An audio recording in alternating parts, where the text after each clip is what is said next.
बिस्मिल्लाहिर्रहमानिर्रहीम। अस्सलाम वालेकुम, welcome back to my YouTube channel. आज हम लोग अपनी book introduction to statistical theory department Sher Muhammad Chaudhry की बुक से chapter number 10 simple regression and correlation पढ़ेंगे। और आज का हमारा टॉपिक है rank correlation. Rank correlation basically क्या है, मैं आपको इन शॉर्ट बता देती हूँ कि आपके पास जो कोरिलेशन है, आपने उसकी जो आपके पास वैल्यूज़ होंगी, आपने उन वैल्यूज़ को, उन ऑब्जेक्ट्स को आपने अरेंज करना है एक ऑर्डर में, number 1, number 2 and so on to. इस तरह से आपने सब वैल्यूज़ को अरेंज करना है। फिर आपने उनके रैंक बताने के, ये किस वैल्यू पे रैंक कर रहा है, ये सेकंड पे रैंक कर रहा है, ये थर्ड पे रैंक कर रहा है, ये फोर्थ पे रैंक कर रहा है। इस तरह से आपने कोरिलेशन के फार्मूले को ही यूज़ करके आपने उसका रैंक करना है, तो उसको आप लोग रैंक कोरिलेशन कहते हैं। नेक्स्ट अब हम लोग स्टार्ट करते हैं derivation of rank correlation. Derivation of rank correlation आपने किस तरह से करना है कि आपने खुद से सपोज करना है, एक तरफ आपने करेक्टर ए उसको आपने एक्स कह देना है और दूसरी तरफ आपने करेक्टर बी उसको आपने वाई कह देना है। करेक्टर ए में आपने खुद से वैल्यूज़ असाइन करनी है 1 से लेकर n तक, और करेक्टर वाई बी में भी आपने 1 से लेकर n तक की वैल्यूज़ को असाइन कर देना है। तो 1 से लेकर n तक की जो आप वैल्यूज़ असाइन करेंगे उसके अकॉर्डिंग आपके पास x के अकॉर्डिंग ये आ जाएगा x1, x2 and so on to xn, और इस तरह से y वाला भी आ जाएगा y1, y2 so on to yn। क्योंकि आपने करेक्टर बी को y कहा है तो ये y के अकॉर्डिंग आएगा, करेक्टर ए को आपने x कहा है तो ये x के अकॉर्डिंग आ जाएगा। अब अगर आप इसी x के समीशन ले लें तो ये बन जाएगा summation x I is equal to 1 से लेकर n तक की वैल्यूज़ को अगर आप सम करें तो ये आपके पास सीरीज़ आती है n+1/2। और समीशन वाई आई की अगर आप लोग सीरीज़ देखें तो ये 1 से लेकर n तक की वैल्यूज़ आपके पास सीरीज़ आएंगी n+1/2। अब आपके पास नेक्स्ट आ जाएगा, आपने बेसिकली क्या करना है कि आपके पास जो कोरिलेशन का फार्मूला है n summation x Y minus summation X summation Y divide by n summation X के माइनस समीशन एक्स का whole square multiply by n summation Y square minus summation Y का होल स्क्वायर, उसी के formulas को आपने use करना है।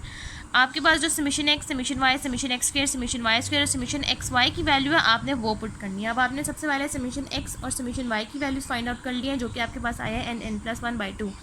अब आपने नेक्स्ट सॉल्व करना है समीशन एक्स स्क्वायर और समीशन वाई स्क्वायर। तो आपने वो कैसे सॉल्व करना है कि आपने आपके पास जो x की वैल्यूज़ हैं, आपने सब वैल्यूज़ का स्क्वायर ले लेना है, 1 का स्क्वायर, 2 का square, so on to n का स्क्वायर, और आपके पास ये सीरीज़ बन जाएगी समीशन एक्स आई स्क्वायर की और समीशन वाई आई स्क्वायर की n+1 to n+1 divide by 6। ये आपके पास इसकी सीरीज़ आ जाती है। अब यहाँ तक आप लोगों ने सॉल्व कर लिया summation x Y, summation X, summation Y, summation X square, summation Y square की वैल्यूज़ को।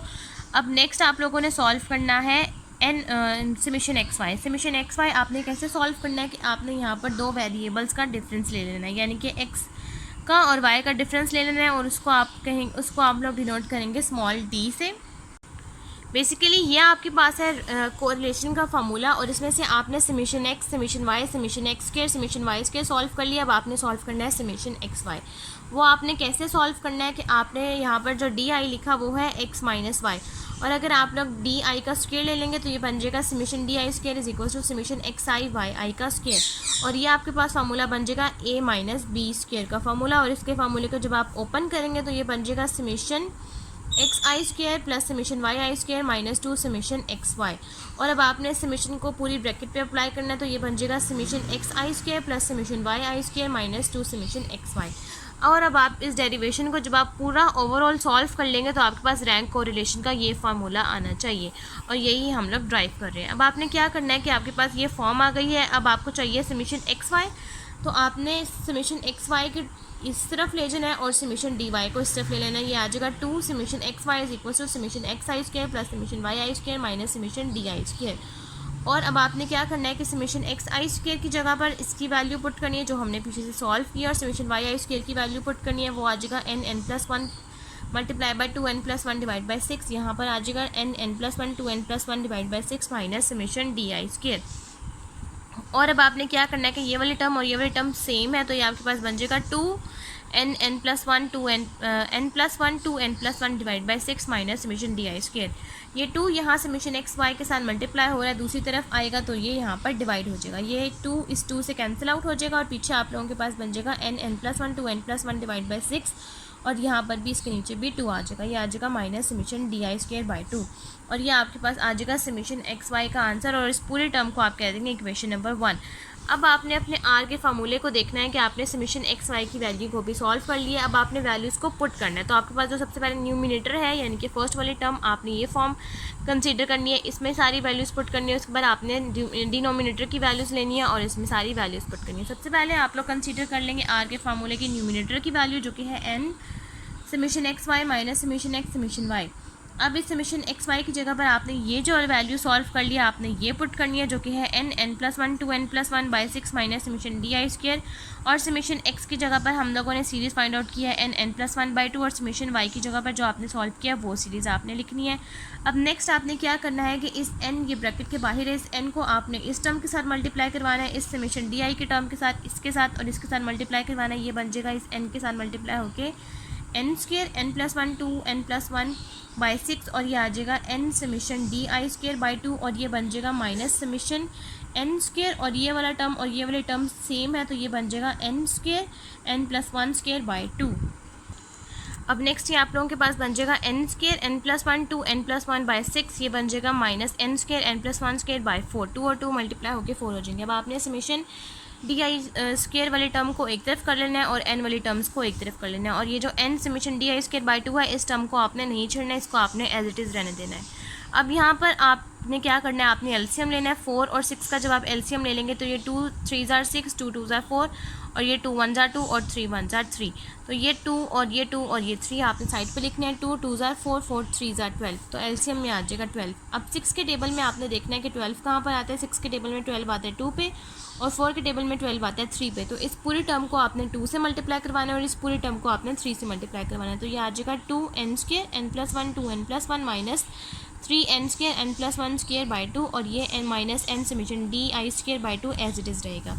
अब आपके पास ये जो n+1 और ये 2n+ वाली टर्म है, आपने इसको मल्टीप्लाई करवाना है। ये आ जाएगा 2n² + n + 2n+1 और ये वाली टर्म n+1² आप ओपन करवाएंगे, ये आ जाएगा n² + 2n + 1। और अब आपने क्या करना है कि इस पूरी टर्म्स को, ब्रैकेट वाली टर्म्स को सॉल्व करना है और आपके पास ये आ जाएगा 2n², 2n, ये 2n और 2n बन जाएगा 3n + 1 माइनस, वह आपने इस टर्म को अंदर मल्टीप्लाई करवाना है। ये आ जाएगा माइनस 3n⁴, ये n² बन जाएगा 4, ये अंदर प्लस का साइन है, बाय माइनस का साइन है, साइन चेंज हो जाएगा। ये आ जाएगा माइनस 3 2 ज़ार 6 n³ minus 3n² divided by 12 minus n summation di²/2। अब आपने इस फॉर्म को भी इस 2n² के साथ मल्टीप्लाई करवाना है। ये बन जाएगा आपके पास 4n⁴ प्लस 3 2 ज़ार 6 n³ plus 2n² minus 3n⁴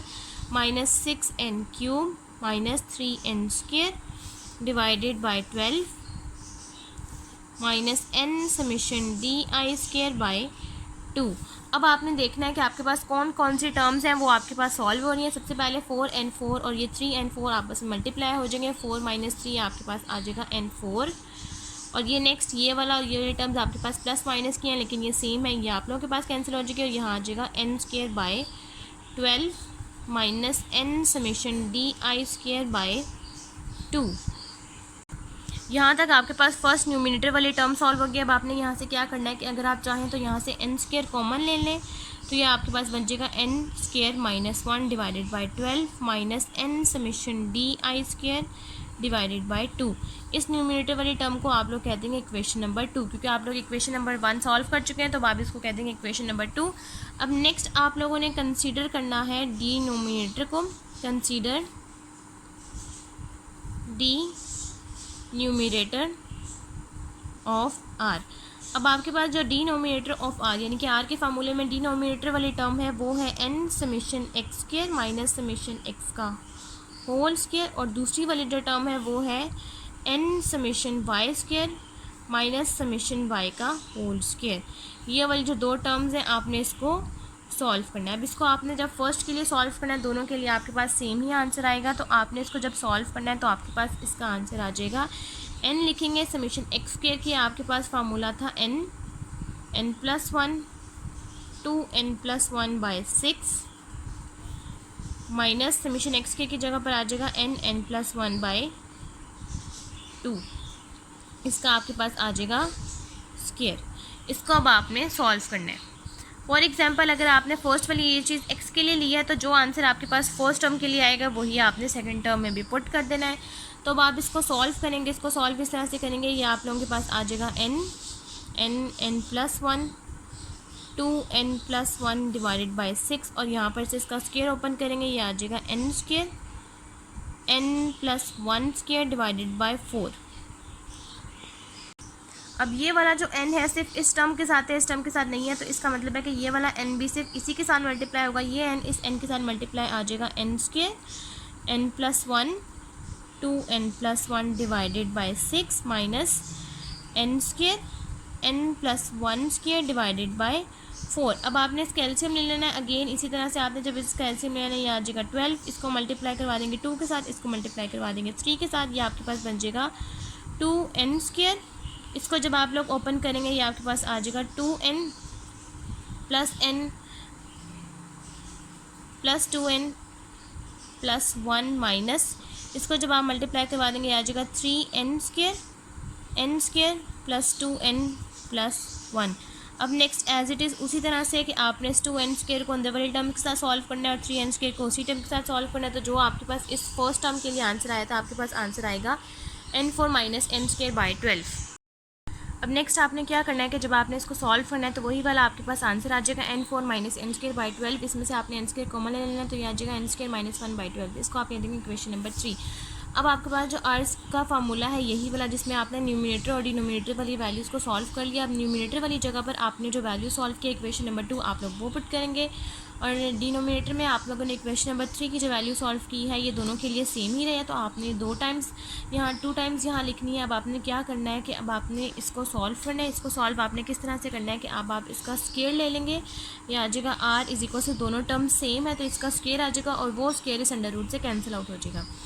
यहाँ पर आप लोग लिखेंगे n² -1 डिवाइडेड बाई 12। आप ये एज इट इज़ लिखे रहने देंगे minus summation di² divided by 2। सिर्फ नीचे वाली टर्म को सॉल्व करेंगे, आ जाएगा under root n² -1 divided by 12 इसका स्क्वायर और इसका स्क्वायर इस अंडर रूट से कैंसिल आउट हो जाएगा। तो आपके पास r का सिंपल आंसर आ जाएगा n² -1 divided by 12 minus n summation di² divided by 2 divided by n² -1 divided by 12। अब आपके पास जो डिवाइडेड में टर्म है आपने फर्स्ट इसके साथ डिवाइड करनी है और सेकंड में इसके साथ डिवाइड करनी है। आपने डिवाइड वाली टर्म को 2 पार्ट में स्प्लिट कर देना है। सबसे पहले आपने यहाँ लिखना है n² -1 डिवाइडेड बाई 12। यही वाली टर्म इसके साथ आपने लिखनी है, तो यह आ जाएगा n² -1 divided by 12 minus n summation di² divided by 2 divided by n² -1 divided by 12। अब ये 12 और ये 12 सेम है, ये वाली टर्म सेम है, तो ये आपके पास पीछे आंसर आ जाएगा 1 minus n summation di² divided by 2 और ये वाली टर्म आप लोग जब ऊपर ले जाएंगे तो ये बन जाएगा मल्टीप्लाई बाई 12 n² -1। अब ये वाला n इस n के साथ कैंसिल आउट हो जाएगा और ये 2 और ये 6 से कैंसिल आउट हो जाएगा। तो आपके पास सिंपल पीछे r का आंसर आ जाएगा r is equal to 1 - 6 summation di² n² -1। और यही आपके पास रैंक कोरिलेशन, जिसको हम लोग स्पेयरमैन्स रैंक कोरिलेशन भी कहते हैं, उसका आंसर आ गया, जिसकी आपके पास रेंज है -1 से लेकर 1 तक। यानी कि आपके पास जो आर का आंसर आएगा स्पेयरमैन्स रैंक कोरिलेशन में वो आपके पास -1 से 1 के बीच में ही आएगा, क्योंकि आप लोगों के पास कोरिलेशन की रेंज भी -1 से 1 तक ही है। रैंक कोरिलेशन को आप स्पेयरमैन्स रैंक कोरिलेशन कहते हैं। तो इसके आर के सबस्क्रिप्ट में एस आएगा और इसका आपके पास यही वाली फॉर्म आ गई है जो आपके पास इसका फार्मूला है ओरिजिनल 1 - 6 समीशन di² n² -1 और जिसकी रेंज है -1 से 1 तक। अब आप लोगों को समझ आ गया होगा कैसे हम लोग इस रैंक कोरिलेशन के फार्मूले को सॉल्व करते हैं, ड्राइव करते हैं और वही आंसर आपके पास आ गया है। अब नेक्स्ट हम इस रैंक कोरिलेशन से रिलेटेड जितने भी हमारे पास एग्जांपल्स हैं हम लोग बुक से उसको सॉल्व करते हैं।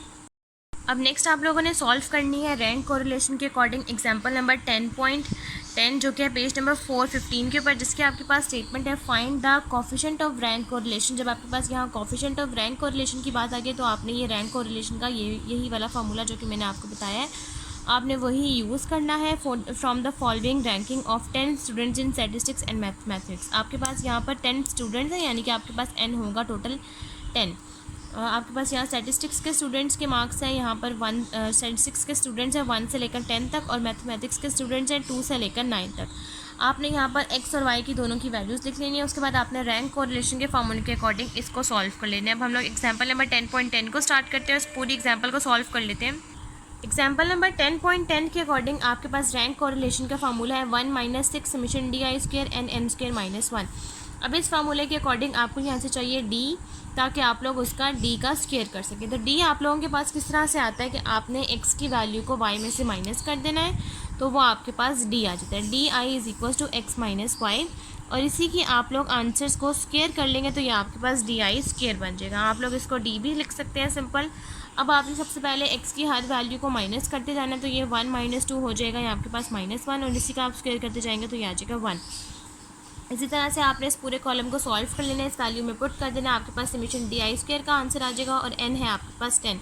अब ये पूरा कंप्लीट करके फिर मैं आपको दिखाती हूँ। अब इस तरह से आपने सारी वैल्यूज़ को सॉल्व कर लेना है, आपने DI की हर वैल्यूज़ का स्क्वायर लेना है, आपके पास आंसर आ जाएगा 34, और आप लोगों ने फार्मूले में पुट करना है DI स्क्वायर का, आपके पास आंसर है 34, इसको 6 से मल्टीप्लाई करवा देना है। n है आपके पास यहाँ पर 10, n स्क्वायर हो जाएगा 100। तो इसी तरह से आपने 100 - 1 यानी कि 99 को 10 से मल्टीप्लाई करवा देंगे, आंसर आ जाएगा 990। 34 × 6 = 204, 204 डिवाइड बाई 990 = 2060, 0.2060, 1 में से माइनस कर देंगे और आपके पास RS का आंसर आ जाएगा 0.7939 अप्रॉक्सीमेटली = 0.8। यहाँ तक आप लोगों के पास एग्जाम्पल नंबर 10.10 कंप्लीट हो गया। नेक्स्ट अब हम लोग सॉल्व करते हैं एग्जाम्पल नंबर 10.11। नेक्स्ट आप लोगों ने सॉल्व करनी है एग्जाम्पल नंबर 10.11। इसकी आपके पास स्टेटमेंट है 2 members of a selection committee rank 8 person according to their suitability for promotion as followers. Person है आपके पास A to H। Member number 1 की वैल्यूज़ है और मेंबर नंबर 2 की वैल्यूज़ हैं। Calculate the coefficient of rank correlation. अब इससे पहले हम लोगों ने जो coefficient of rank correlation apply किया था उन वैल्यूज़ के ऊपर, वो वैल्यूज़ एक सीक्वेंस में है, कोई भी वैल्यू आपके पास रिपीट नहीं हो रही थी। लेकिन यहाँ पर अगर आप लोग इस डाटा में देखें तो आपके पास ये 2.5 और ये 2.5 मेंबर नंबर A में रिपीट हो रहा है, और ये 6, 6 और 6 यहाँ पर रिपीट हो रहा है मेंबर नंबर 2 में। तो जब आपके पास इस तरह का केस आ जाएगा तब आप लोगों ने क्या करना है कि सिर्फ आपके पास जो रिपीटेड वैल्यूज़ है सिर्फ आप लोगों ने उसका टाइट फाइंड आउट करना है, क्योंकि जैसा कि मैंने आपको कहा है कि आपने रैंक को रिलेशन करना है, यानी कि इनको रिलेशन का रैंक कर देना है, तो उसी तरह से आप लोग इनका भी रैंक कर देंगे। अब रैंक किस तरह से करेंगे ये मैं आपको सिखाती हूँ। अब इस केस में आपने क्या करना है कि आपने इस तरह से एग्जांपल एज इट इज़ लिखनी है जैसे आप सॉल्व करते हैं। आपके पास x की वैल्यूज़ हैं, y की वैल्यूज़ हैं, और d आप उन लोगों ने सॉल्व कर लेना है, वो है x - y। x की हर वैल्यू को y में से माइनस करेंगे, d आ जाएगा, और उसी वैल्यूज़ का स्क्वायर कर लेंगे, आपके पास समेशन DI स्क्वायर आ जाएगा। अब आप चाहते तो आप यहाँ पर दूसरा वाला फार्मूला भी अप्लाई कर सकते थे, लेकिन आपने यहाँ पर वो वाला फार्मूला नहीं अप्लाई करना। आप लोगों ने यहाँ पर फार्मूला अप्लाई करना है RS = T² - T divide by 12। अब ये T क्या है? T है टाइड। टाइड का मतलब होता है कि जो वैल्यूज़ आपके पास रिपीट हो रही हैं आपने उन वैल्यूज़ का यहाँ पर टाइड कर देना है। अब टाइड किस तरह से करना है कि अगर आप मेंबर नंबर 1 में देखें तो आपके पास ये 2.5 और ये 2.5 2 टाइम्स रिपीट हो रहा है, तो इसका मतलब है कि फर्स्ट आपके पास मेंबर नंबर 1 में जो T की वैल्यू आ जाएगी वो आ जाएगी मेंबर नंबर 1 में आपके पास जो टाइड वैल्यूज़ आ जाएंगी वो T की वैल्यू आ जाएगी 2। अब अगर आप मेंबर नंबर 2 की बात करें तो उसमें अगर आपके पास जो रिपीटेड वैल्यूज़ हैं वो आपने देखनी है, वो हैं आपके पास यहाँ पर, ये आपके पास यहाँ पर 6 है और ये आपके पास 8 है। तो आपने क्या करना है कि ये आपके पास जो 6 और ये 6 है ये आपके पास 3 टाइम रिपीट हो रहा है, तो इसका मतलब है कि थर्ड में आपके पास मेंबर नंबर 2 में T की वैल्यू आ जाएगी 3।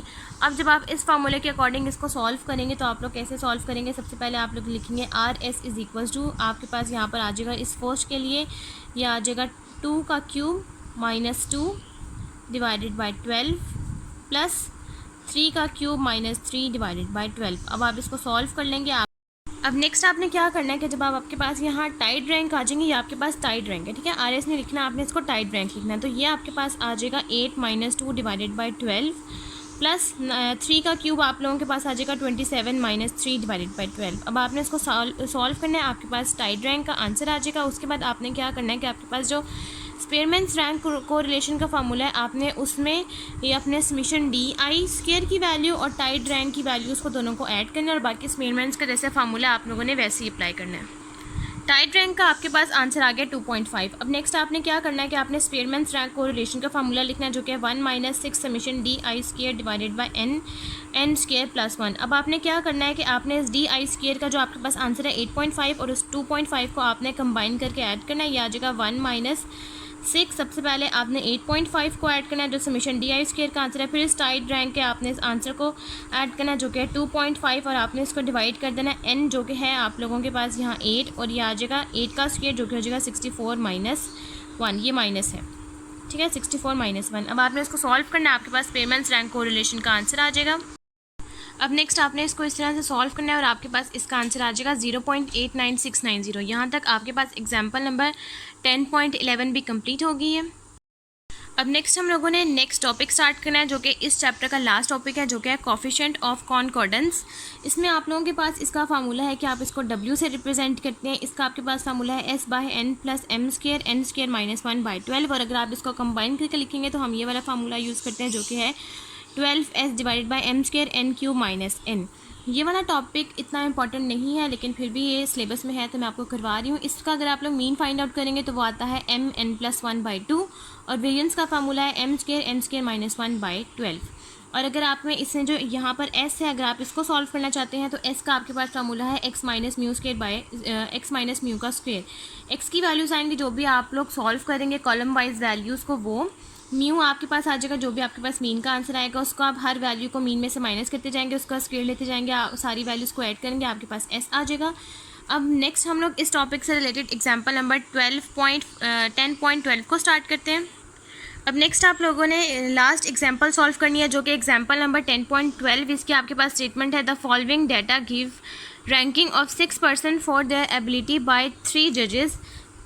यहाँ पर है P, Q and R, calculate the coefficient of concordance. आपके पास यहाँ पर पर्सनस हैं A to F, यहाँ पर जज P से लेकर R तक है, यहाँ वैल्यूज़ हैं। आपने इसमें कोफिशिएंट ऑफ कॉन्कॉर्डेंस वाला फार्मूला यानी कि 12s divide by m square n³ - n का फार्मूला अप्लाई करना है। यहाँ पर आपके पास m की वैल्यू हो जाएगी जितने भी आपके पास रोज़ हैं और n आपके पास आ जाएगा नंबर ऑफ़ कॉलम्स। अब जैसा कि आप लोगों ने इस एग्जाम्पल को सॉल्व करना है तो इस एग्जाम्पल में आपके पास m है यहाँ पर नंबर ऑफ़ रोज़ और नंबर ऑफ़ रोज़ हैं आपके पास यहाँ पर 3 और n है आप लोगों के पास यहाँ पर नंबर ऑफ़ कॉलम्स और नंबर ऑफ़ कॉलम्स हैं आप लोगों के पास यहाँ पर 6। नंबर ऑफ़ कॉलम्स है A, इस तरह से आपके पास A B C D E F, ये आपके पास नंबर ऑफ़ कॉलम्स होते हैं और इस तरह से आपके पास जो चीज़ होती हैं जैसे कि जज P Q R, ये आपके पास रोज़ है, नंबर ऑफ़ रोज़ 3 है यानी कि m की वैल्यू 3 है, n की वैल्यू 6 है। अब आपने इस फार्मूले के अकॉर्डिंग सबसे पहले s फाइंड आउट करना है और s के लिए आपको चाहिए म्यू, तो यहाँ पर अब आप म्यू फाइंड आउट कर लेंगे। मीन का आप लोग फार्मूला अप्लाई करेंगे, मीन का आपके पास फार्मूला आ जाएगा mn + 1 डिवाइड बाई 2, m की वैल्यू है 3, n की वैल्यू है 6 + 1/12, यह आपके पास आ जाएगा 3 7/12, तो ये आपके पास हो जाएगा 21/2, ये आपके पास आंसर आ जाएगा 10.5। अब नेक्स्ट आपने क्या करना है कि आपको चाहिए x की वैल्यूज़। अब x की वैल्यूज़ आपने कैसे करनी है कि आपने ये 3 4 और 2 को ऐड करना है। 4 और ये आपके पास आ जाएगा फर्स्ट में 9, सेकंड पे आ जाएगा 1 3 और 1, ये आ जाएगा आपके पास 5, नेक्स्ट आ जाएगा 6 + 6 12, 12 + 2 = 14, 10 5 + 5 10, 10 + 2 = 12। इस तरह से आपने सारी वैल्यूज़ को ऐड कर देना है और उसके बाद आपने क्या करना है x की हर वैल्यू को म्यू में से माइनस करना है यानी कि 9 - 10.5 स्क्वायर प्लस 5 - 10.5 का स्क्वायर प्लस 14 - 10.5 का स्क्वायर एंड सो ऑन। इस तरह से आपके पास s आ जाएगा और फिर आपने s की वैल्यू को कोफिशिएंट ऑफ कॉन्कॉर्डेंस के फार्मूले में पुट करना है, आपके पास ये एग्जांपल कंप्लीट हो जाएगी। अब इस तरह से आपने x की हर वैल्यूज़ को म्यू में से माइनस करते जाना है और उसका स्केल ले लेना है, तो आपके पास s का आंसर आ जाएगा 53.40।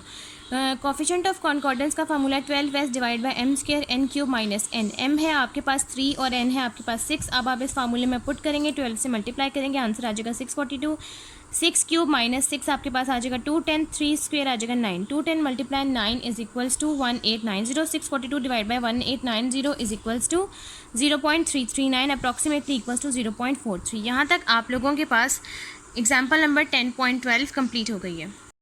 यहाँ तक आप लोगों के पास कोफिशिएंट ऑफ कॉन्कॉर्डेंस का टॉपिक और ये एग्जांपल और आज का चैप्टर जो कि चैप्टर नंबर 10 यहीं तक कंप्लीट होता है। अगर आपको मेरी आज की वीडियो अच्छी लगे तो मेरी वीडियो को लाइक करें, शेयर करें, मेरे चैनल को सब्सक्राइब करें और साथ में बने बेल आइकन को भी प्रेस करें ताकि आपको मेरी आने वाली वीडियोज़ की नोटिफिकेशन सबसे पहले मिलती रहे। आज की वीडियो के लिए थैंक यू। अल्लाह हाफिज़।